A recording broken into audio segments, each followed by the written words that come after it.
नमस्कार विद्यार्थी मित्रांनो, तुमच्या सर्वांचे स्वागत आहे आपल्या यूट्यूब चॅनल स्पर्धा परीक्षा मार्गदर्शकवर. तर विद्यार्थी मित्रांनो, या ठिकाणी बघा 22 डिसेंबरला धर्मदाय आयुक्तालयाची फायनल रिस्पॉन्स शीट जी आहे ती पब्लिश करण्यात आलेली होती.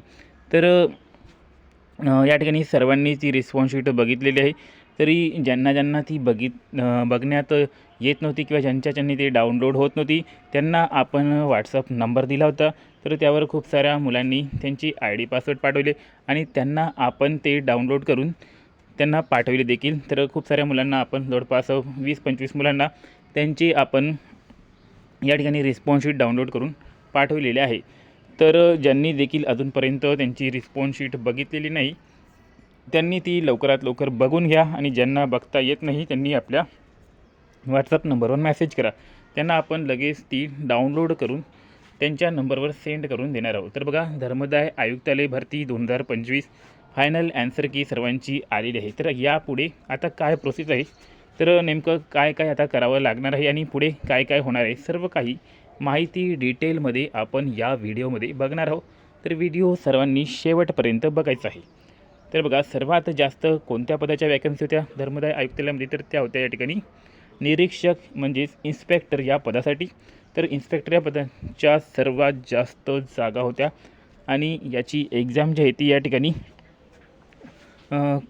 5-6 दिवस चालली होती आणि सोबत 5-6 दिवस चालल्यानंतर 10-15 शिफ्टमध्ये याची एक्झाम झाली होती. तर बघा, इतक्या साऱ्या शिफ्टमध्ये जेव्हा केव्हा एक्झाम होत असते तेव्हा बघा लेवलमध्ये फरक पडत असतो.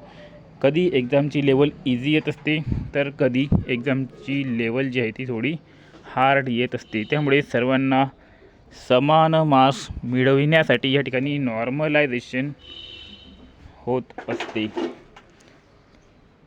तर नॉर्मलायझेशनची प्रक्रिया या ठिकाणी बघा होणार आहे आणि नॉर्मलायझेशनमध्ये तुम्हाला माहितीच आहे, तर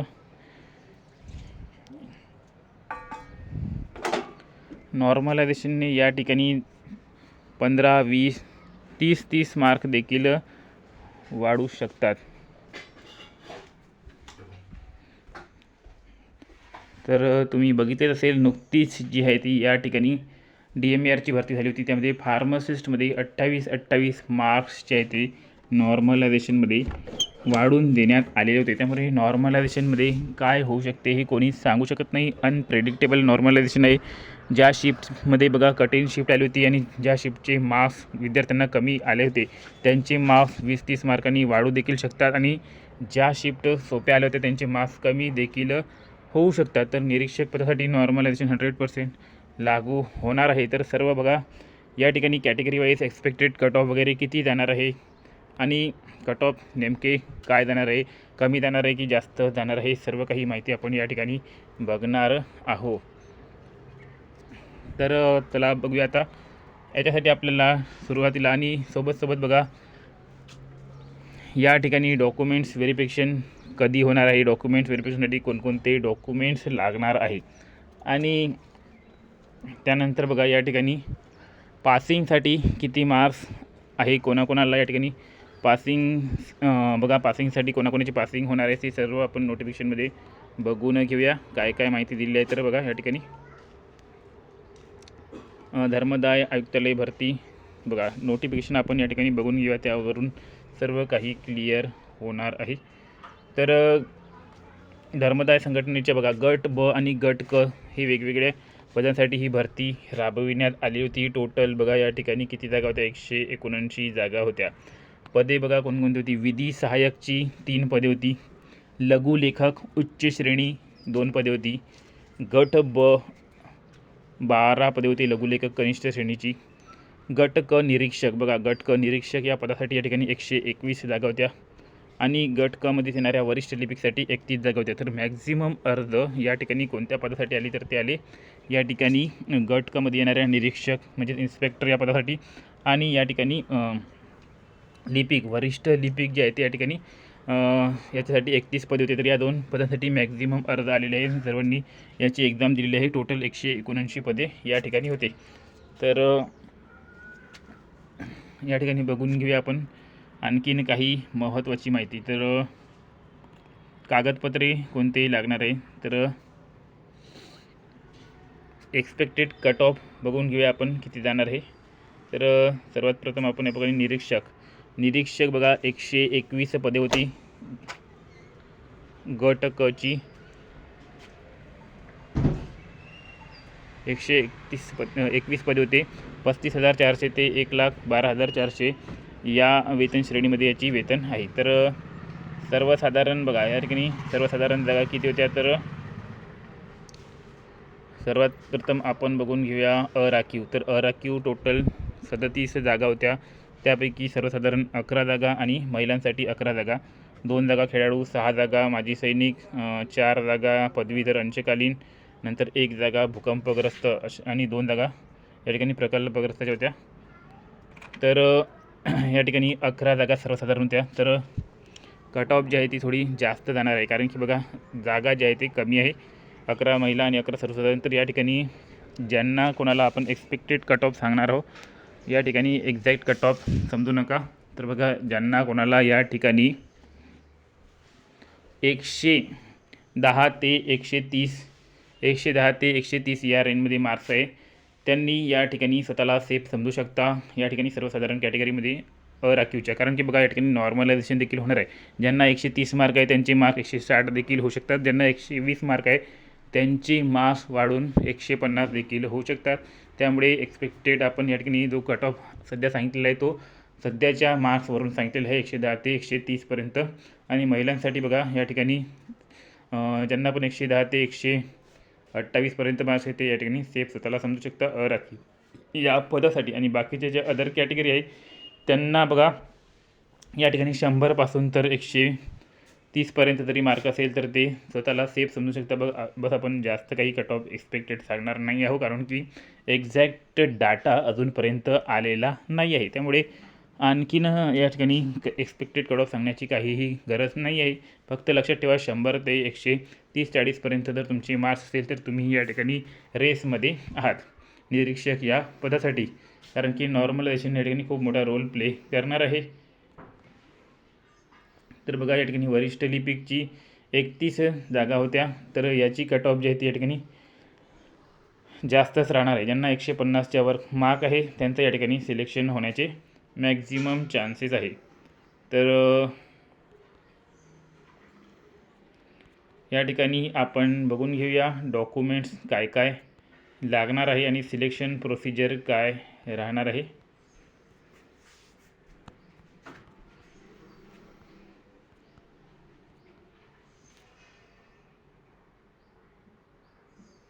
बघा निवड पद्धत काय. जाहिरातीमध्ये नमूद पदास आवश्यक असलेली अर्हता अथवा अनुभव शिथिल केला जाणार नाही. जाहिरातीमध्ये ज्या पदास कागदपत्र जे दिलेले आहे ते तुमच्याकडे असणे आवश्यक आहे आणि अनुभव दिलेला असेल तर अनुभव असणे आवश्यक आहे. नोंदणी प्रक्रियेनंतर प्रवेशपत्र डाउनलोड करण्यासाठी एक लिंक विकसित केली जाते. बघा नोंदणी प्रक्रियेनंतर बघा तुम्हाला प्रवेशपत्र डाउनलोड करण्यासाठी लिंक दिली जाते. एकदा धर्मदाय आयुक्त कार्यालयाच्या लिंक होस्ट केल्यानंतर उमेदवाराला ईमेल किंवा मोबाईल क्रमांक त्याबाबत सूचित केले जाईल. तुमच्या ईमेल आणि मोबाईल क्रमांक सर्व काही माहिती दिली जाईल. परीक्षा ऑनलाईन पद्धतीने घेण्यात येईल. ते झालीच आहे परीक्षा बघा. नंतर बघा उमेदवारांची निवड गुणवत्तेच्या आधारे केली जाणार आहे. बघा 7.5 नंबरचा पॉईंट अतिशय महत्त्वाचा आहे. या ठिकाणी 7.5 नंबरचा गुणवत्ते आधारे तुमची निवड करण्यात येणार आहे. एकूण गुणाच्या किमान 45% गुण प्राप्त करणे आवश्यक आहे. म्हणजे तुम्हाला बघा 200पैकी 90 गुण जर तुम्हाला असेल तरच तुम्ही या ठिकाणी पात्र होऊ शकाल. 90पेक्षा जर तुमचे कमी गुण असेल तर तुम्ही या ठिकाणी अपात्र होऊन जाणार आहे, तुम्हाला कन्सिडर केले जाणार आहे. हा सर्वात मोठा या ठिकाणचा पॉईंट आहे. 90पेक्षा कमी गुण असेल तर तुम्ही स्वतःला या भरतीतून बाद झाले असे समजून घ्या. मग तुम्ही ते कोणतेही कॅटेगरीचे असू द्या. बघा सरळ सेवा भरतीकरिता घेण्यात येणाऱ्या लेखापरीक्षेच्या अनुषंगाने उमेदवारांच्या उत्तरपत्रिकांची पुस्तकांची गुणपडताळणी अथवा फेरतपासणी केली जाणार नाही अथवा या संदर्भात कोणत्याही प्रकारच्या अभिवेदनावर कार्यवाही केली जाणार नाही. तर तुमची मानसिक क्षमता देखील तपासली जाणार आहे आणि ज्या पदासाठी अर्ज केलेला आहे त्याची कर्तव्य जबाबदाऱ्या उमेदवाराने ज्ञानाच्या विशिष्ट क्षेत्रातील विशेषज्ञ प्राप्त केली असेल. पात्र ठरणाऱ्या उमेदवारांची संख्या विचारात घेऊन संभाव्य निवड क्षेत्रामध्ये कागदपत्रे तपासणीची पाचारण बघा जेवढे काही पदे आहेत त्या पदांना विचारात घेऊन तुम्हाला कागदपत्र पडताळणीसाठी बोलावल्या जाणार आहे. आणि त्याची यादी आणि वेळापत्रक बघा या ठिकाणी अधिकृत वेबसाईटवर प्रकाशित करण्यात येणार आहे आणि ईमेल आणि मोबाईलवर पाठविण्यात येणार आहे. तर निवड सूचीमध्ये उमेदवाराची व त्या उमेदवाराने ऑनलाईन पद्धतीने सादर केलेल्या कागदपत्रांची पडताळणीसाठी उमेदवारांची मूळ कागदपत्राचा प्रत्यक्ष हजर राहणे आवश्यक आहे. तुम्हाला मूळ कागदपत्र घेऊन त्याचे झेरॉक्स घेऊन प्रत्यक्ष हजर राहायचे आहे. बघा निवड सूची प्रवर्गनिहाय तयार करण्यात येईल व त्यामध्ये समाविष्ट करायच्या उमेदवारांची संख्या जी आहे ते अशा प्रकारची राहील. बघा रिक्त पदांची संख्या जर 1 असेल तर समाविष्ट केले जाईल 3 लोक. एका पदासाठी 3 लोक समाविष्ट केले जाईल. 2 ते 4 असेल तर रिक्त पदे अधिक रिक्त पदांच्या 100% किंवा 5 यापैकी जे असेल ते खालील माहिती तुम्ही बघू शकता. तर आणखीन काही महत्त्वाची माहिती या ठिकाणी कागदपत्रे पडताळणीसाठी उमेदवारांनी शैक्षणिक अर्हता, अनुभव, जाती प्रमाणपत्र, जात वैधता प्रमाणपत्र, वयाबाबतचा पुरावा, अधिवास प्रमाणपत्र, नॉन क्रिमिलियर प्रमाणपत्र, जर तुम्ही OBC असाल प्रकल्पग्रस्त दाखला, भूकंपग्रस्त दाखला, दिव्यांग प्रमाणपत्र, खेळाडूंचे प्रमाणपत्र, माजी सैनिक असल्याबाबतचे प्रमाणपत्र, अंशकालीन उमेदवार प्रमाणपत्र, अनाथ असल्याचे प्रमाणपत्र याचे सर्व मूळ कागदपत्रे व त्याच्या प्रत्येकी 2 स्वसाक्षांकित प्रति म्हणजे सेल्फ अटेस्टेड प्रति घेऊन तुम्हाला त्या ठिकाणी हजर राहायचे आहे.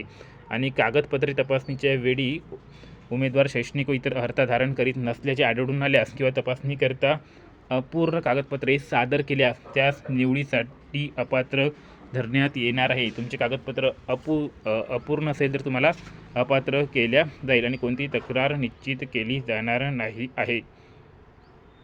कोणतीही मौखिक 7.15चा पॉईंट बघा, कोणतीही मौखिक परीक्षा घेतली जाणार नाही, इंटरव्ह्यू घेतल्या जाणार नाही आहे तुमचा.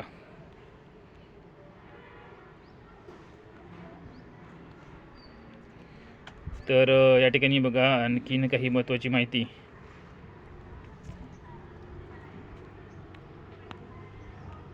तर बघा यापुढे आता नेमकी बघा हा नॉर्मलायझेशनचा फॉर्म्युला देखील बघून घ्या. या फॉर्म्युलाचा वापर करून तुमचं नॉर्मलायझेशन केल्या जाणार आहे. यामध्ये टॉपरची संख्या, टॉपर विद्यार्थ्यांचे मार्क्स कन्सिडर केले जाते, ॲव्हरेज मार्क कन्सिडर केले जाते, किती मुलांनी परीक्षा दिली, काय दिली, सर्व काही बघा एकदम कठीण टाईपचा फॉर्म्युला आहे. याच्या खोलात जाऊन काही अर्थ नाही. तर कम्प्युटरने हे सर्व काही कॅल्क्युलेशन केले जाते. तर बघूया या ठिकाणी नॉर्मलायझेशन आल्यानंतर तर आता पुढील प्रोसिजर काय होणार आहे बघा. सेकंड रिस्पॉन्स शीट आलेली आहे. तर आता पुढील प्रोसिजर राहणार आहे तुमचं नॉर्मलायझेशनचं. तर या उरलेल्या 15 ते 20 दिवसामध्ये काय करणार आहे तर नॉर्मलायझेशनची पूर्ण प्रक्रिया पार पाडली जाणार आहे. आणि नॉर्मलायझेशनची पूर्ण प्रक्रिया पार पाडल्यानंतर कोणती शिफ्ट कठीण होती, कोणती शिफ्ट इझी होती, कोणाचे मार्क्स वाढवायचे आहे, सर्व काही चेक केल्यानंतर या ठिकाणी तुमची मेरिट लिस्ट पब्लिश केल्या जाणार आहे. त्यामध्ये बघा सर्वांचे नाव असणार आहे, कोणाचे नॉर्मलायझेशनने किती मार्क्स वाढले, रॉ मार्क्स किती होते, सर्व काही त्यामध्ये तुम्हाला दाखविल्या जाणार आहे. आणि ती आता 15 ते 20 दिवसामध्ये पब्लिश होणार आहे. आणि त्यानंतरची प्रोसिजर बघा. त्यानंतर बघा कॅटेगरी, तुमची category wise merit list publish केली जाणार आहे. आणि सोबत DVसाठी कोण कोण पात्र झालेले आहे ते त्यामधून तुम्हाला कळणार आहे. आणि त्यानंतर काही दिवसांनी तुम्हाला डॉक्युमेंट्स व्हेरिफिकेशनसाठी बोलवल्या जाणार आहे. आणि डॉक्युमेंट्स पडताळणी केल्यानंतर बघा त्या ठिकाणी फायनल लिस्ट तुमची लागणार आहे. आणि फायनल लिस्ट लागल्यानंतर तुम्हाला त्या ठिकाणी जॉईनिंग दिली जाणार आहे. ही सर्व प्रोसिजर आता यापुढे होणार आहे. त्यामुळे सर्वांनी काय करायचे आहे, या ठिकाणी बघा आता आपापले डॉक्युमेंट्स रेडी करून ठेवायचे आहे. आपण जे डॉक्युमेंट्स या ठिकाणी सांगितलेले आहे सर्व डॉक्युमेंट्स तुम्हाला व्यवस्थित रेडी करून ठेवायचे आहे. सर्वांचे तुम्हाला या ठिकाणी 2-2 प्रती काढून ठेवायचे आहे. आणि ज्या तुम्ही झेरॉक्स प्रती काढणार आहात त्यावर स्वतःची स्वाक्षरी आणि नाव तुम्हाला लिहायचे आहे. बघा डॉक्युमेंट्स व्हेरिफिकेशनसाठी गेल्यानंतर तुम्हाला त्या ठिकाणी प्रत्येक झेरॉक्सवर तुमचे नाव लिहावे लागते आणि त्यावर तुमची स्वतःची साईन करावी लागते. तर तुम्हाला दोन्हीही सेटवर स्वतःची साईन आणि नाव लिहायचे आहे आणि चांगल्या प्रकारे ते ठेवायचे आहे. आणि सोबत तुमचे जे मूळ कागदपत्रे आहे ते देखील तुम्हाला सोबत न्यायचे आहे. आणि बघा त्यामध्ये तुमचे नावामध्ये काही प्रॉब्लेम वगैरे असेल, अड्डावात प्रॉब्लेम असेल, लेटरमध्ये प्रॉब्लेम असेल तर त्याबाबत जास्त चिंता करण्याची आवश्यकता नाही. त्याबाबत तुम्ही अंडरटेकिंग त्या ठिकाणी देऊ शकता आणि त्यामध्ये तुम्हाला त्या ठिकाणी सूट दिल्या जाऊ शकते. तर इतकी सर्व प्रोसिजर जे आहे ते आता पुढे होणार आहे. तर आता सर्वांनी रेडी राहा. याची मेरिट लिस्ट लवकरच पब्लिश होणार आहे. तर बघा आणखीन महत्त्वाची माहिती. तर धर्मदाय आयुक्तालयानंतर बघा या ठिकाणी खूप साऱ्या भरत्या ज्या आहेत ती पुढे निघणार आहे. तर सार्वजनिक आरोग्य विभागाची भरती निघणार आहे. DHSची 5000 जागा, तलाठीची भरती निघणार आहे. फार मोठी भरती तलाठीची 2000च्या जवळपास जागा निघणार आहे. त्यानंतर GMCच्या खूप साऱ्या एक्झाम या ठिकाणी बाकी आहे. सर्व एक्झाम बाकी आहे. तर या ठिकाणी बघा आपलं चॅनल आहे स्पर्धा परीक्षा मार्गदर्शक. तर यावर सर्व काही डिटेल माहिती तुम्हाला मिळत असते. कोणकोणत्या नवीन नोटिफिकेशन वगैरे निघत असतात त्याचे. तर याचे लिंक डिस्क्रिप्शनमध्ये दिलेले आहे. सर्वांनी हे चॅनल जे आहे ते जॉईन करून घ्यायचे आहे. आणि ज्यांना कोणाला या ठिकाणी PDF कोर्स हवा आहे, सर्व काही एक्झामसाठी कामी पडणार आहे. फक्त 200 रुपये प्राईज आहे. आणि मोबाईल नंबर बघा या ठिकाणी तुम्हाला सांगून देतो. तर बघा हा जो आपला मोबाईल नंबर आहे खाली 9284307184 या नंबरवर तुम्हाला व्हॉट्सअपवर मेसेज करायचा आहे आणि तुम्हाला सर्व काही PDF मिळणार आहे. तर चला भेटूया पुढील अपडेटमध्ये. तोपर्यंत धन्यवाद. व्हिडिओ आवडला असेल तर व्हिडिओला लाईक करा. चॅनलला सबस्क्राईब केले नसेल तर चॅनलला सबस्क्राईब करा.